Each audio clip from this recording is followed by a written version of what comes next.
putting up the actual letters. This, I think, was in 1953. Faye, I'm sorry to interrupt. Would you mind using the microphone and introducing yourself? Hold on. I thought I was 3. I'm sure I'm going to be very different. Pull it down. Said that. I always have to be the right person. Okay. Can you hear me now? Yes. Thank you. The theater was first built in 1946 by our father, Paul Chandler. My brother Randy Chandler is here, and we have a sister, 2 years younger than I, Betty Ann Chandler. She was present. You'll see her in several pictures that I have to show you later. The older brother that is shown putting up the marquee letters has passed away, but his daughter was here for the grand opening, and we let her share in his share of the glory. But we were so excited when Randy came in and said, they're going to fix the theater, they're going to fix it up again, they're going to do. And I said, oh, what is going on? So then he told me that the people were getting together and purchased the building and actually put a movie back in. Well, that was the highlight of my winter, thinking about all these things that were going to be happening. In the meantime, Peggy von Scoyoc wanted to interview us as a family of the people who originally built the theater. She has written a delightful article. Thank you, Peggy. You've been so good to us. And she gave me permission to read from it, some of the things. She's much better at writing the letters than I am at trying to relate them to you. Meantime, I have put up over on the easel pictures that were used during the grand opening, and I want you to be sure to take time to go by and read the information on them, because it tells a lot of the history that I will probably be repeating. Also, when Chris was getting all this together, she took the information and mounted it on a banner, which is still hanging in the upstairs lobby of the theater. So, and it's an aggregate of all of this information together. So, if you've not yet seen it, please go down, go up to the second floor in the lounge area before you enter the seating area, and you can read it from beginning to end. And we're just thrilled that they have done that and left that. Our father had a lumber mill out in Carpenter, and with the 4 children, all 2 years apart, needed a lot of discipline and a lot of entertaining. So he decides to build and operate the theater. It first started with the, I guess you would say, the era of when movies were becoming glamorous and beautiful, and you had the dancers. Technicolor actually came in during the period of time that we were operating the theater. And the dancers, Fred Astaire, Betty Grable, Mitzi Gaynor, some of the older people in the room might remember these names. You're probably now reading in the obituaries more than you are But it was quite entertaining for us. There were actually 4 actual movies, different movies shown during the week. There were films for Monday and Tuesday, and then there was another set of film on Wednesday. Then there was another set Thursday, Friday. Then on Saturday came the westerns and the serials and the newsreels, and those serials I call the forerunner of our soap operas on television, because you saw it this week, you had to come back next Saturday and see what happens in the next episode. That was interesting. The reels at that time were huge. They were about the size, they were boxed in containers, metal containers, that were about the size of an automobile tire. And the movies were dropped off by a truck late at night, and you could hear it, the clamor of those things being dropped off. And of course, the ones that had been shown had to be sent back by truck. I remember when Dad first started trying to get the films ordered, he had to, if he used this Charlotte group to supply the film, his theater had to be at least 5 miles from the nearest theater. They could not use the same movies within a 5-mile radius.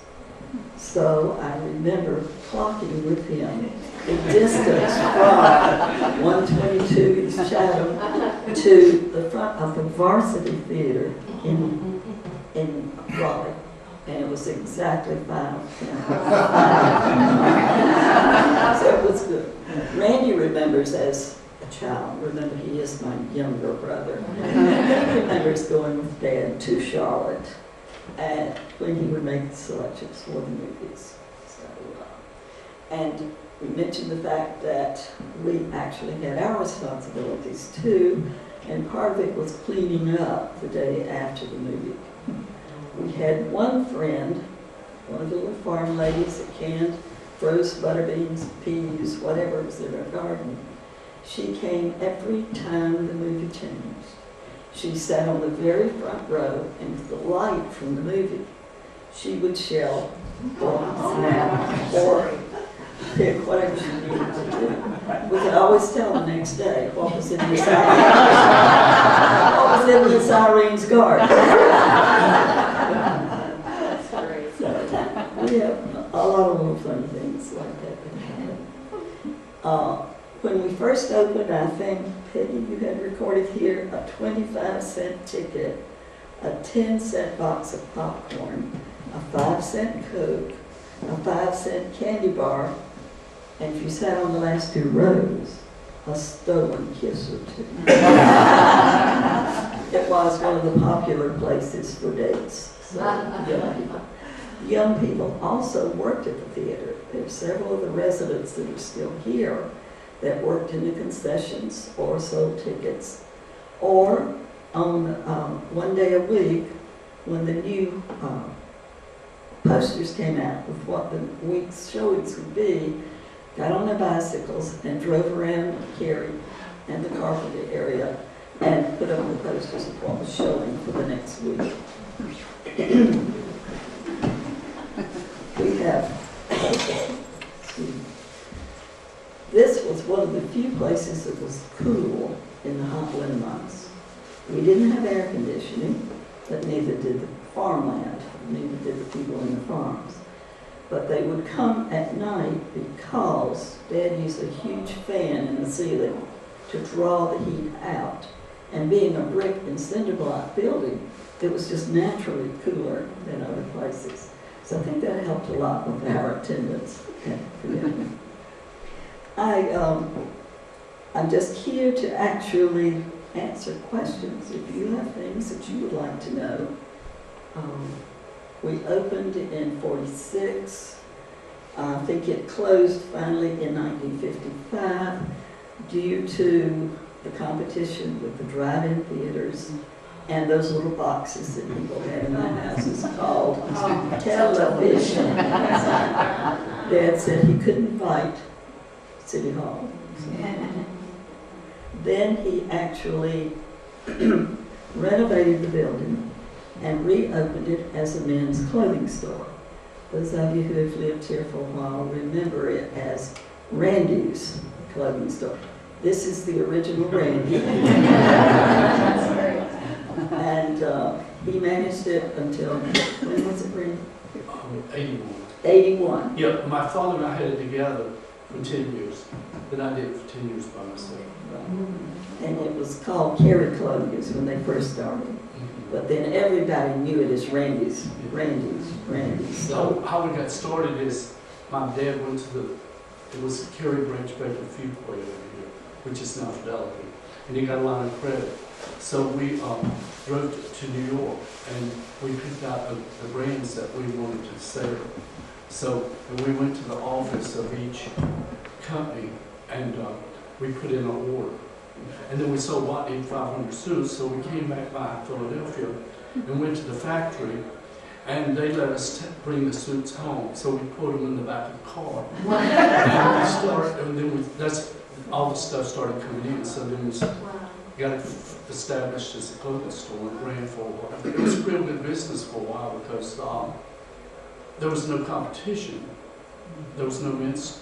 Everybody had to rock. Then the mall came and just killed it. So we closed. Enjoying them. Well, I remember I was living in Richmond at the time, and Friedman Marks was one of the brands that he carried. And I got a visit every season from my father. He would come up, he would select, he would spend one night, that's all he could stand in the city, and he would be up the next morning, go back and collect the suits and bring them back home. So this was in the 80s, 70s. Yeah. 70s. And I had the best dressed men in my family. And to this day, they go down to Joseph Bank and ask for Randy.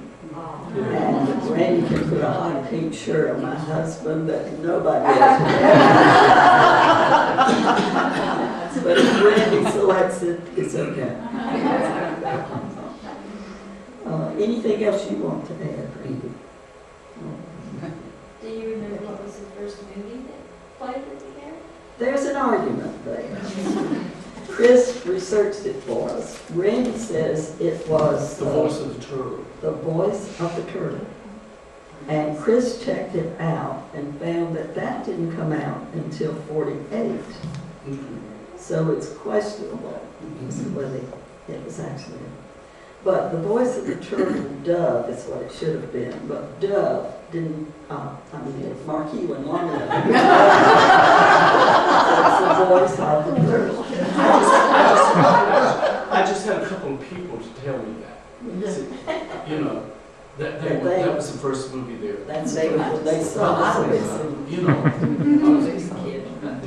Guess who the leading star was in the movie? One of our former presidents, Ronald Reagan. So we have since gotten a CD of it. If you would like to see it, I'm happy to let you use it. Play it. Well, I kind of hinted at that, but you know, it's no longer my movie. Maybe you people call it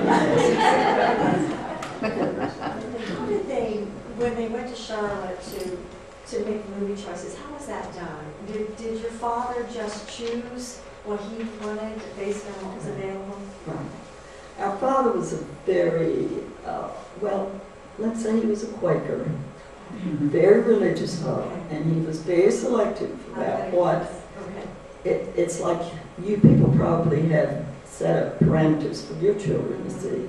This was his way of making sure nothing was shown that he didn't first approve. Now, did they see the movie before they chose it, or did they Did you, just? Randy? What did you say? Did you get to see the movie? Before No. No. We went to an office Okay. and they, you know, brought pieces of paper or. That probably had, Would they kind of Yes, tell you something about the movie, since your father was kind of specific about what he wanted to Mhm. avoid, perhaps? Or if they told No, you something no, about you know, I remember there was one, something like Adam and Eve. All About Eve. Or something. All About Eve, yeah. I don't know, it was something risky, and he just. No. Okay. Because that was the first Oh. risky movie Oh, that I yeah. ever Oh, saw. yeah, Jane Russell. Yeah. Jane Jane Russell. Russell, that's Okay. We don't have no idea what went behind the scenes. We just took it as it came. Yeah, Chris? Can you tell us a little bit about some of the live action, the live performances that you have there? Now, yes, on the poster we show a picture of Patsy Cline. She was there. Lash LaRue. And Lash LaRue. Oh. The last I heard of Lash LaRue was that he was in Los Angeles working with the homeless, doing his rope tricks, and attracting them into the churches. And I thought that was so spectacular. I do remember him. The reason I think that he was here was actually because he has a brother that was living in Charlotte. No, not Charlotte. Rock Hill. Rock Hill? Mhm, Southern. So he would come east to see his brother, and he would make guest appearances. But I was really impressed with him. Any other live performances? No, because that was after the theater. The movies. After the movies, and then he leased Right, I it to think they people said to so. have stage shows. Oh. Because I know Charles Pendergraft that on Water Service down here. He saw Patsy Cline there. Right. Yeah. Was it sufficiently profitable to be worth all the work? that you That's put in? another thing our father never disclosed. Just how much money he had. As a matter of fact, I can remember asking him for some money to go shopping or something. How much do you need? You had to tell him how much you needed. He always gave you more than what you asked for. But I thought, well, that's pretty lucky. Let's see, next time I go to Raleigh. Yes, some men over here. Do you remember the talent show nights that they also had at the theater, or was that, That must have been after I left. I graduated from high school in '54, went to Meredith for 4 years, a year at UNCG, and then got married and stayed in Winston-Salem for a while. So I really was away for that period of time. okay. That's where we had to rely on Randy's memory. Do you remember talent show nights? Local No, talent? because I got a TV.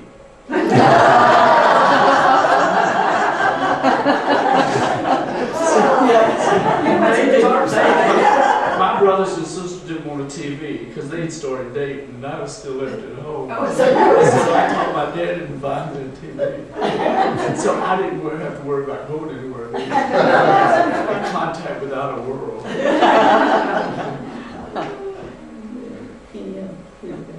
Have you saved any of the movie posters that you were sent? That is the one thing I don't have, and I really would like to have. Chris, didn't you find that you could order those? Yeah, Posters. there are some, well, I found some for The Voice of the Turtle when we were looking for that one. But you can get a lot of those old movie posters have gone to reprints. Yeah, I think Smithfield's Barbecue has lots of those there. Anything else? I'm afraid I'm taking too much time. Do you have a favorite movie that is just your all-time favorite that you saw at your theater? Well, they showed it a second time. Gun with the Wind. Did they? I was not wondering if you were going to say that. Yes.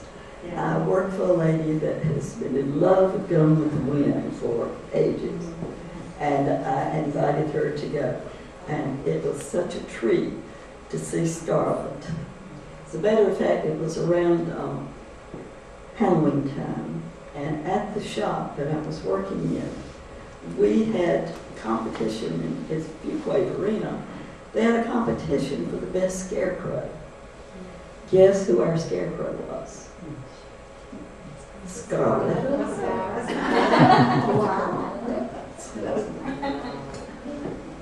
They had a religious movie, The Prince of Peace. Yes, now the That Prince was of big to Peace, do. that was really, Mhm. that was the first time they had had a human play Jesus. They had always, kept the voice, but no person represented. Someone recently told me that they saw, must have been a newsreel, that they saw at the theater of Queen Elizabeth being, her coronation. At the It was Cary shown. Theater. It was shown. Yes. And it might have been a newsreel. Did you, either one of you see it, or do you remember seeing it? I don't remember it, but they would have a news event. Yeah, Did they? Walter Winchell. Oh, yeah. That was interesting. We always had a newsreel on Saturdays. And sometimes they would have. We saw the signing of the end of the war. Oh. So there are lots of good memories, right? Oh, And we've got lots and lots more, but I don't want to take all of them.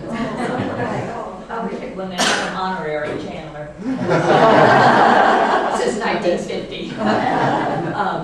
Mine's Pat Watson Banks. And one of the things I remember about the theater was when I moved to Carpenter and FA and started going was we got free popcorn. Oh, wow. Just the family. But if you wanted to know how much money he made, he lost a lot whenever Faye and I went to we can have popcorn, but we had to pay for the candy. So, My mother had a florist up on Main Street. She had the first florist, didn't she? yeah, mother She- had Watson's Watson's florist. florist. Yeah, and claim to fame is we taught Bob Straw for everything he knows. Oh. Yeah, and Bobby was Bobby Lee. Bobby Lee. Was college at State. He was majoring in horticulture. He worked for Mother whenever, Easter and homecoming, Mother's Day, yeah. Those big First time I events. ever Or stayed up funeral. all night long, it was making cassages for Mother's Day. And Mother got all the teenagers in, we would wire flowers and she'd put them all together.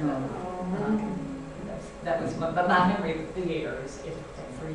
And I got in free. Anything else? All right, is that you people who have done this miracle, take up.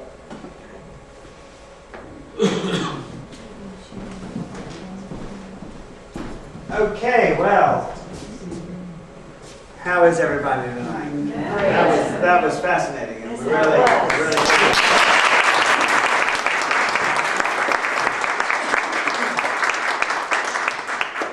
And I will tell you that it was really our privilege to bring the building back and to bring the building back to its original use. I think that it was a wonderful opportunity to take a bit of Cary's history and bring it back. So that's what, and of course being in this building, it makes even more sense, right? Well, there is one thing I've been told, and I was not aware of, that the facility is being used for a church service. It is. For the Methodist For sure, Church. Methodist, every Sunday it is. I've been there for the We're service. just thrilled that I know Dad. It is, every Sunday. Well, you've heard the beginning of the circle. You've heard some of the middle of the circle, and after it stopped being a clothing store, and I guess the family sold the building, and it became something else. This is how the building looked. Actually, when I came to Cary in 1999. This picture was taken in 2010. The facade there was part of a movement throughout Cary. Many of you may remember it in the early 70s when it was a real desire to go, town beautiful, and the idea was to create facades that had this look to it. It was thought to be a village look, and if you read any of the articles in the Cary News at the time, which I have, and they show them actually building this this shake roof village-esque. But it wasn't just this building. I mean, Hobbies had this, the drugstore had this, and there's still a little bit of the feeling of that still at the drugstore. That's the only building that has even a little bit, but they've changed the shape. But that's how the building looked in 1910. 2010. When I did come to Cary in 1999, and for those of you who don't know me, I'm sorry I didn't introduce myself. I'm London Collins. I'm the cultural arts manager. But I remember there were rumors, and of course I came here, and part of the reason I came here was the Cary was really moving more aggressively in terms of providing arts programs and activities for its citizens. This building, of course, was here and was certainly an active and important part of the arts in Cary.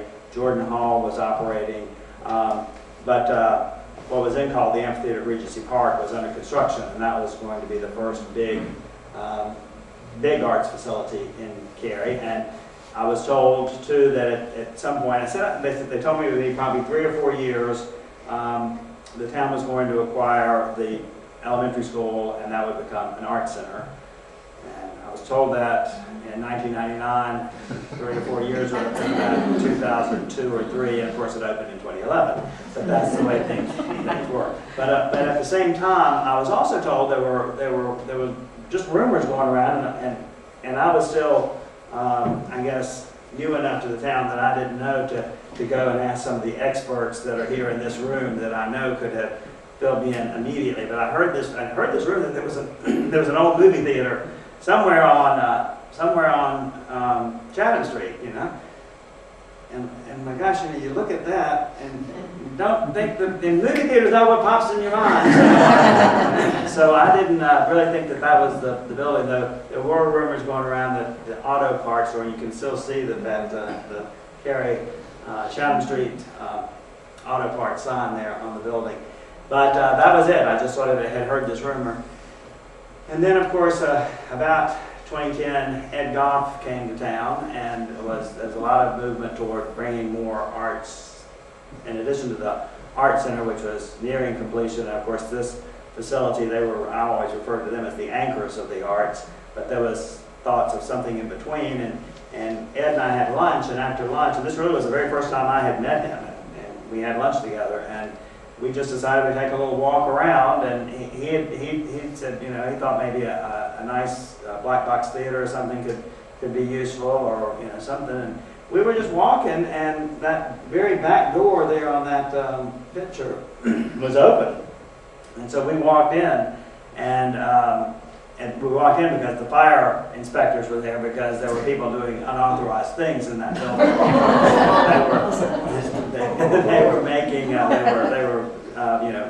They put a second floor in and had done a lot of things that hadn't necessarily gone through the proper inspections. So that's why they were there, but the door was open, so we wandered in. And when we wandered in, it did become evident that, yes, that actually was the movie theater. We could see enough remnants of it that we knew it was there. So that's really how the idea got started, and Ed was a big proponent and a big advocate for us taking this, for the town to purchase the building, and my responsibilities as the cultural arts manager was to figure out actually what we would do with it.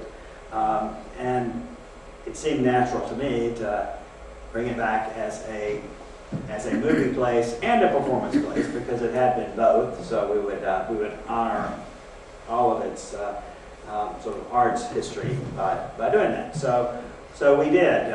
We town council approved. We hired the architects, and construction began. The first thing, of course, was to take the 70s improvements and see what was underneath it. And you see, we were delighted to see that the brick was really in good shape. The facade really had its original character, was there for all to see. The marquee sadly was missing, but we knew that could come back, and it could come back in a special way that Denise is going to talk about a little bit later. But so the construction began, and the decision was made relatively early on to make it a bigger facility, but we also wanted to make sure that it looked like two buildings, because we wanted to make sure that the theater stood out. So the second building was recessed back slightly, and the thought was to make it 3 stories. It was to push that third story back so the theater would always stand out, which it does, I think. There, and you can see that as it nears completion. And the addition was necessary for a variety of reasons. One, the lobby, and I've seen that you did a great drawing, which I've seen, of the memory of the original layout, and the lobby was probably a third the size of this room, if that, and so it was a little tight. Bathrooms, of course, which were not anywhere near to code or any of the aspects that would create a modern facility. And if we were going to have performances, we really did need to have some kind of dressing room. Patsy Pond might have been okay to go out back and, you know, put her cowboy boots on, or cowgirl boots on, but contemporary entertainers expect a little bit more than that. So, so we needed to create some backstage space. We needed to create a larger concession stand, a larger lobby. So that was the impetus for the second building, and also it would create other space for use in downtown on the upper floor. So that's how that all came about, and we did get underway with the construction, and it went through a lot of different iterations. Denise will talk a little bit about how the public art component informed a variety of aspects of the building, which I think was quite wonderful. But here it's nearing its. Then we get to opening night. And there, of course, you see our beloved town crier, who was here on the occasion when we opened the building. It was February 21st, I believe, 21st or 22nd of last year. So we're nearing our 1-year anniversary of being reopened. The building itself, of course, as you heard, was built in the 46, is that right? So it will be coming up on its 60th, the building's 60th anniversary in another year. So, but we had a wonderful opening night. The marquee is lit up again.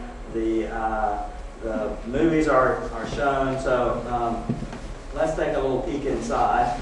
And I know this isn't the way it looked when it was originally built, but we did want to have a nice welcoming box office, and so that space was provided. And again, that takes its inspiration, which Denise will talk more about, but it takes its inspiration off the curve of the marquee to create that rhythm. So that provides our box office services.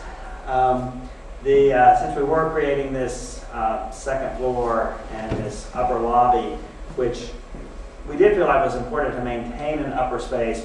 There was a period in our history where there was segregated spaces, and the theater, by law, was segregated. And I know it wasn't necessarily anything that the Chandler family wasn't a decision that they were able to make. It was the law, and so it had to be that way.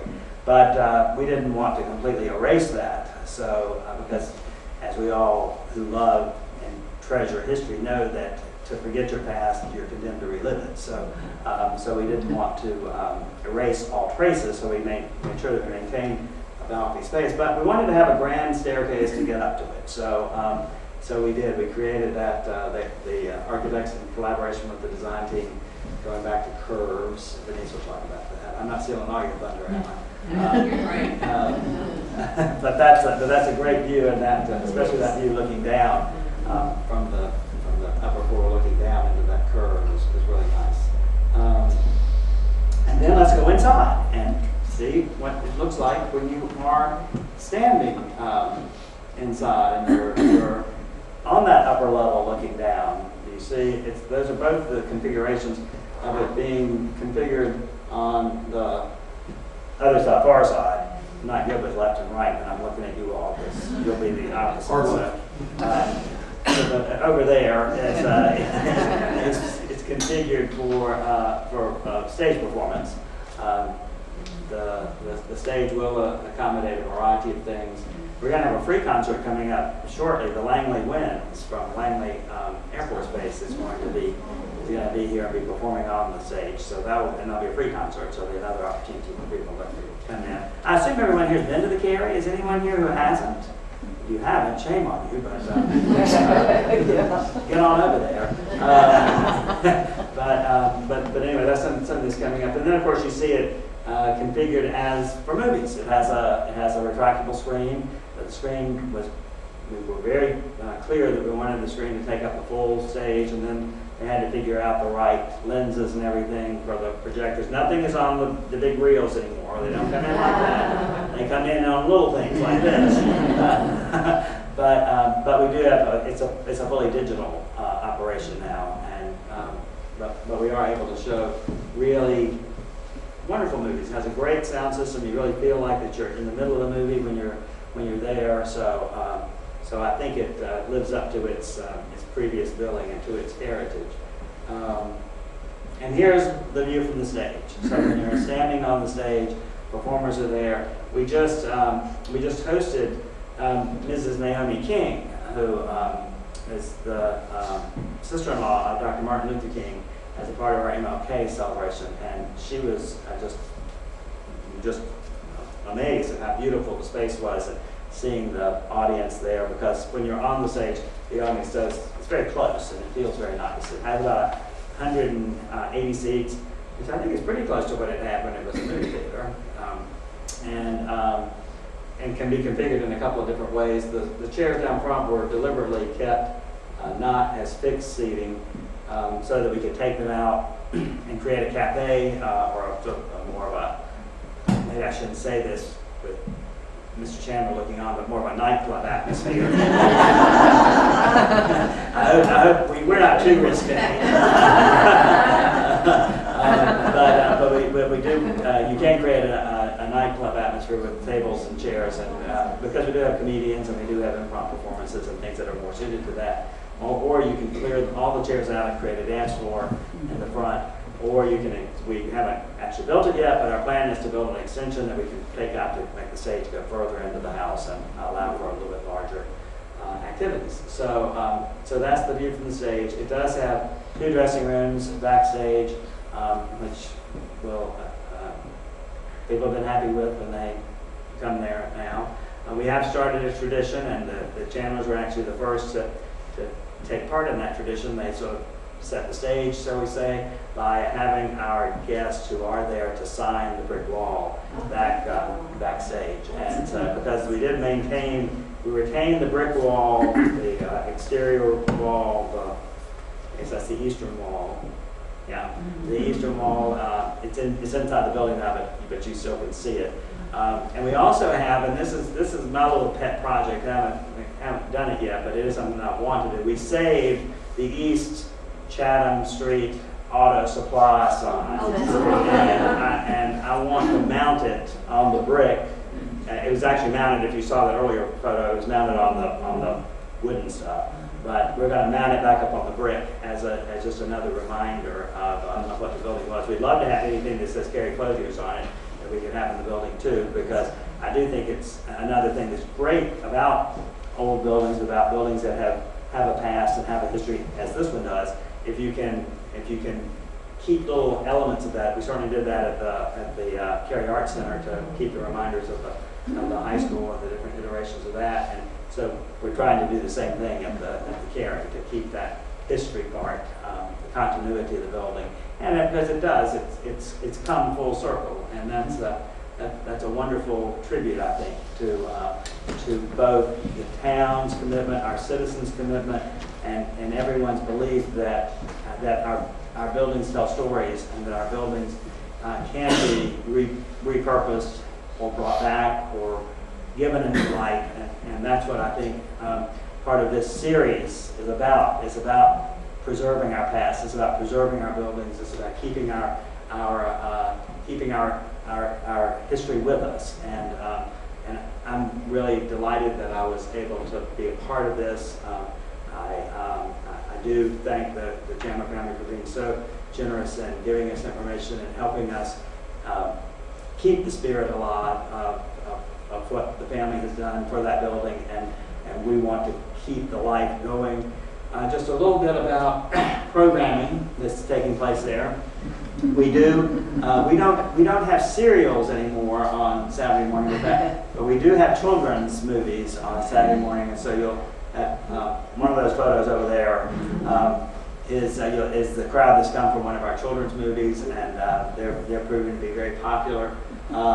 We have a great concession workers there. We have a nice concession stand that does offer popcorn. It's not a dime.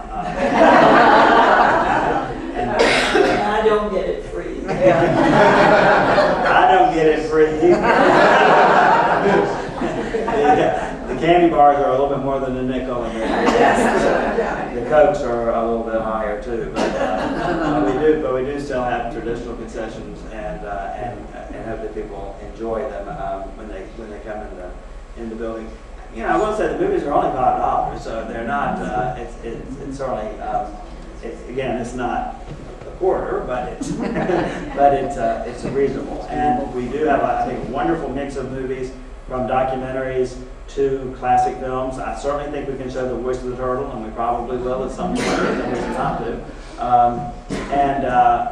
But we do have classic movies there. We do have, again, I said documentaries. There's quite a local group of filmmakers that are very active and interested in wanting to screen their own film. And so we're working with them to provide a showcase. We are showcasing what happens here in this building, the Cary Youth Video Project, a program that's been going on for more than 16, 17 years now. And we have a great collection of, I would really like for us to have a Cary Youth Video Film Project Festival sometime when we can bring some of the filmmakers who made those films 15 years ago and see what they're doing now and screen them, because we do have a lot of great movies. Those are some of the things that we're planning in terms of special events. And I don't know how many did any of you get to go see Sing Along White Christmas? That's a picture up there. Sing Along White Christmas. It was a tremendous success. Everyone loved it, and I think a new Cary tradition may have been born based on all the feedback that we're getting. But we have a great partnership with Six Strings Cafe. Former Six Strings Cafe, but he brings a lot of performers to the theater, which is doing great. We've been able to showcase the Teen Talent Show, which the Friends were very involved in. We've been able to host the Sister Cities involvement with the Cary, Celtic celebration. So it is providing a variety of things in addition to the movies, and we have continued plans and continued desires. We do want to hear what you think, so I appreciate that I heard The Voice of the Turtle tonight up here. But if you have other suggestions, other thoughts, other ways that we can make that building be even more part of the heart of Cary, we want to do that. But I'm thrilled to, every time I'm in this building, I can look out almost any window and see the marquee, and I do love that. So it's a real nice. It's another beacon. We often quote Governor. I never know whether it's Huey or Hoey, but one of those, Hoey, the governor who was there when the Cary High School was, this current building of Cary High School was dedicated, and he called it a beacon of hope to communities throughout North Carolina. That building is a beacon, and I think the Cary is a beacon. So, and of course the Page Walker has always been a beacon.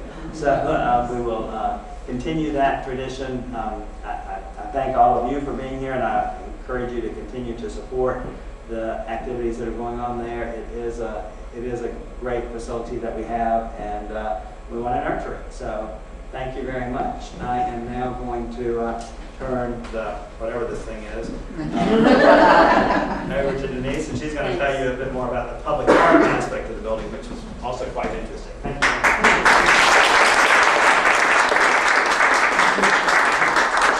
Well, I'm going to pick up where Lyman left off and talk a little bit about the architecture and the integration with the artwork into the building. It was very early on clearly decided that the marquee would be one of the signature things about that building that would stand out. So there was a real strong desire to pair up artists with the architects to design that marquee. And they really, and knowing their research, the thing that really was an inspiration to them was the sort of golden era of movies when that building was built. We were very fortunate, and we were able to hire Lynn Bassa from Chicago, Illinois, and Matt McConnell, and pair them as the artist team working with the architect from DC. And as I said, the movie marquee was a priority, the facade of the building. Looking at the exterior streetscape was another potential priority, and interior features like railings or the lobby and lighting. And you saw in that lobby that sort of very graceful ticket counter there. That all plays off those designs, that very clean, angular, swooping designs are inspired into the lobby area, into the lighting. So the desire was that the artists would work collaboratively with the architects. And that's as it looks today. They were there putting the finishing touches on it. You know, whenever you start a project like this, you start from, okay, where are our sources of inspiration? And the thing that artists do are they really like to research and learn the history of a place, and they really like to know what things inspire it. And as I said, the thing that really stuck out for them was that building was built during the golden age of movie theater. So all their concepts really for that marquee were really driven by sort of that period of time. Which one of those do you think is the most closest? Now ours doesn't look like any of those, but which one do you think was the leader? Bottom. Yeah, you're right. So we came around a circle, you know, looking at the pros and cons of those ideas as concepts, and it was that sort of prominent blade that was the one that won out. It changed a lot from that, but that was sort of the emphasis, the early inspiration. The other thing, interestingly enough, when the artists started working on it, they don't think about just one thing. They think about the whole area and how you feel and interact with that area. So the paving pattern in the terrazzo flooring, that when you come in, that was part of their design concept, is, you know, how you draw people into the building and repeating that circular shape. Up underneath the marquee, up underneath this building, that part that sticks out are the lighting. So if you happen to be there at some point and look up, you'll see the lighting even was a thought about how that might work with the building. There's a close-up. So it was really interesting to find out the different materials that it could be made in. Because one of the things they wanted to do was to think about the old and the new. They wanted to think about the historical references to that golden age of movies and theater. And they also wanted to think about Cary being forward-thinking and future. And so the technology that they wanted to integrate into this project was the LED lighting and the different new materials that you can work with now and do amazing things with them. So it's a polycarbonate type material. It's what if you go to the drive-in window at the bank building, that's what they're made out of. It's bulletproof and everything else. They resist fading, and LED lighting is very it's very cost effective over the long haul, and also gives us the opportunity to program that lighting. So different times of the year you can see the light change out there. So it was a nice melding of both new materials and the technology into, you know, celebrating the history of that golden era of movies. This shot was taken in the artist studio. There was a group of us from the town that went there to see the prototype and to look at the different materials and to see, you know, which texture, which surface was going to work the best. So here was the day. Most of the actual blades and the pieces were made in a studio in downtown Raleigh at Matt McConnell's studio. He's a very gifted artist and has a full team of people working with him. Then it was trailered here, and then the cranes went to work. I forget how many days it actually took them. I mean, they erected it within about a week. Then there was a lot of tweaking, getting the lighting put together. But it was really quite an amazing process to watch that crane lift those things off the truck and move them over and hold them into place so they could be bolted down into the building. I've just got a few close-ups of that to show you.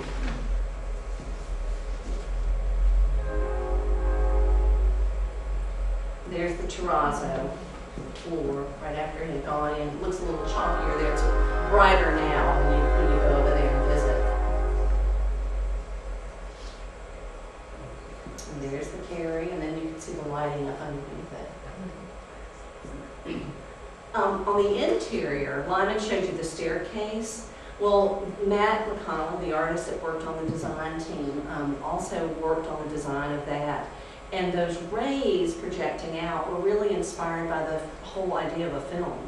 You know, that's that sort of, the impression that you get those, the different cells, and then the sort of rays are illuminating it.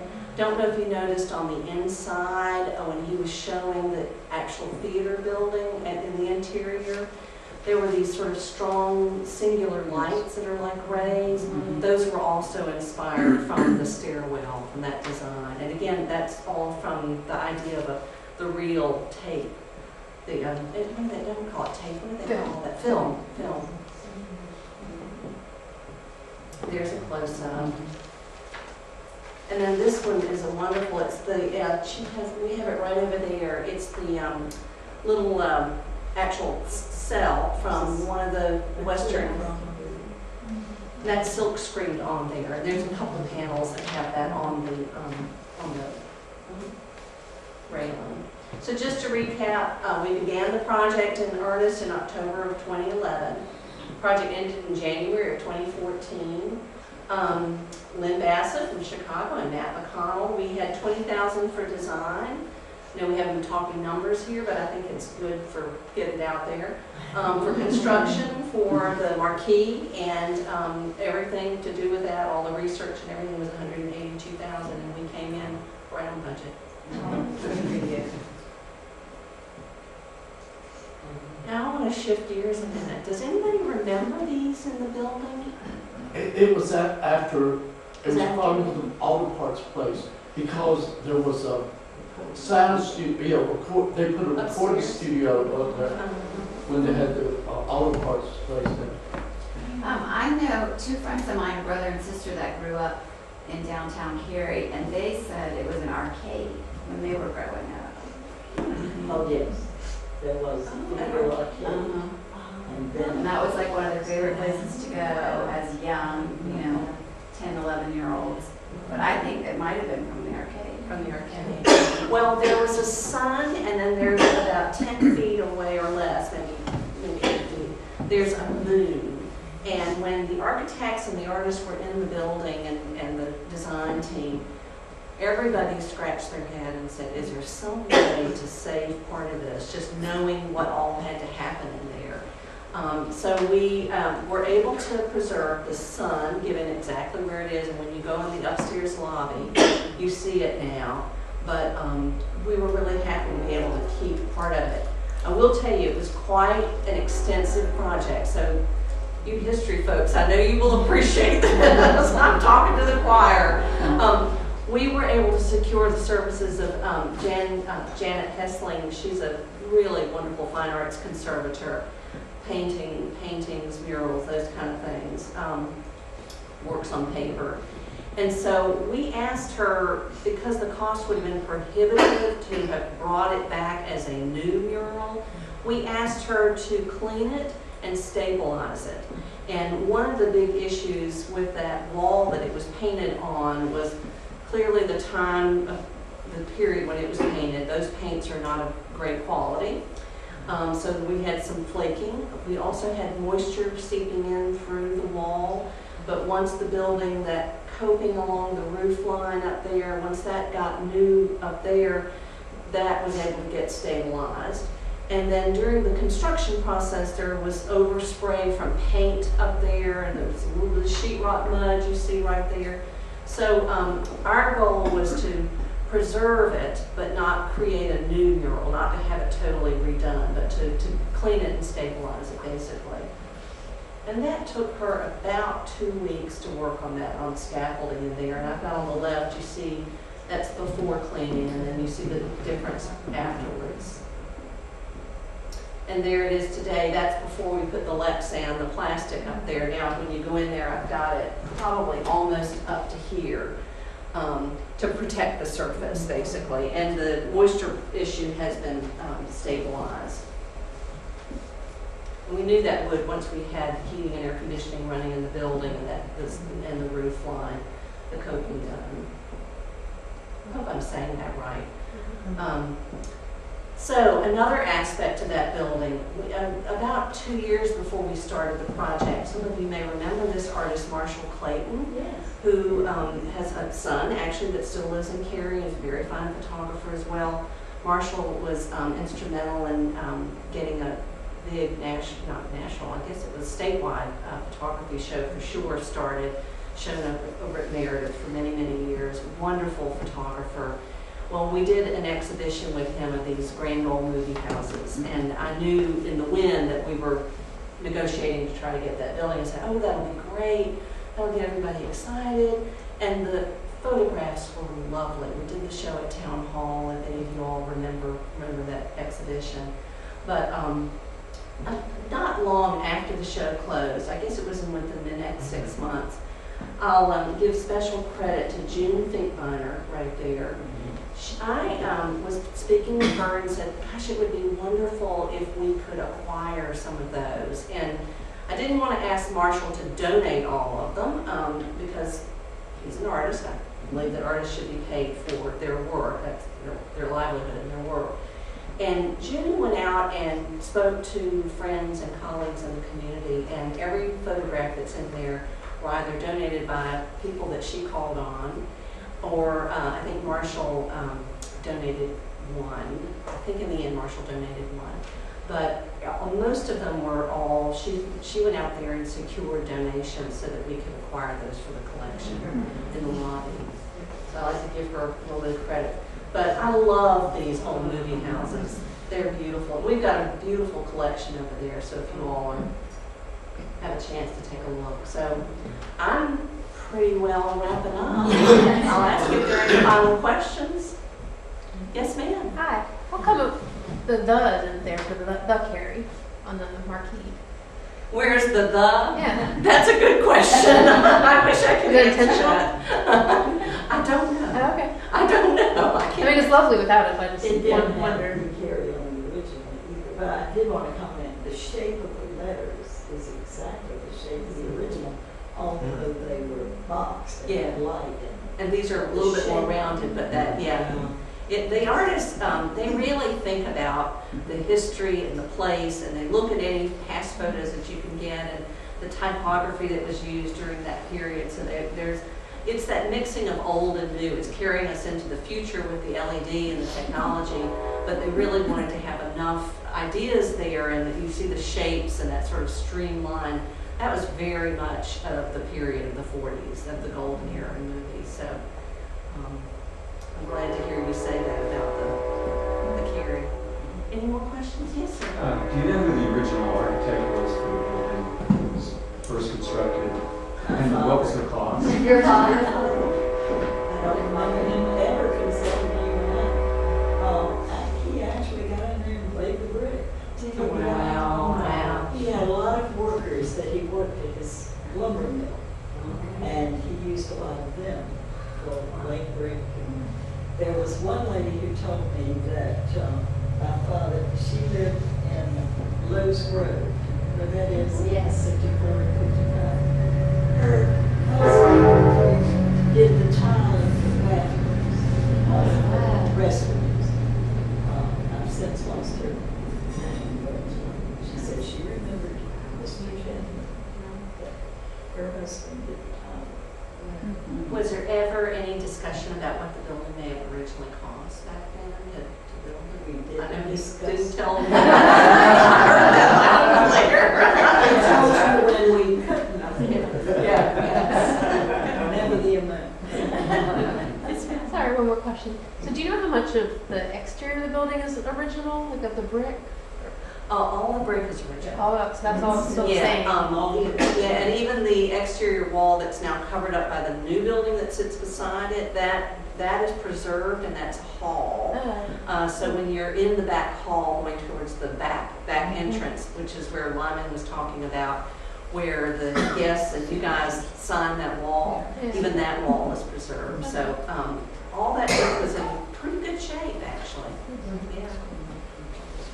Did you get a picture of the moon that was up there? I have a picture. I do have a picture. I'm sorry I didn't load it in the slides, but they're really quite lovely. It's very much in the similar style. I can share that with Chris if you want to pass that around. Is it at some still point. up there, just covered up? It is. It is, but there are now, now there's a wall there, so there's studs in front of it. And I Was think it a full moon or like a crescent? it was a crescent moon. It was really lovely. They were very complimentary to each other. It was really, really lovely. It was not in as good a condition though as the sun. Yeah. But nobody's ever stepped forward and said, No, we've asked and we couldn't find signatures. The conservator researched it. This is a section. No, we couldn't figure out who did it. Well, I don't.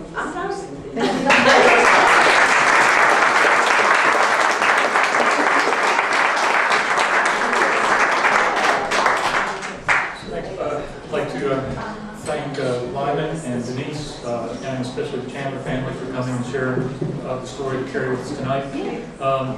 Come see Brian Reagan concert in February and the film preservation program in March. Love to see you there. And there are refreshments out in the lobby. Please help yourself. Thanks for coming.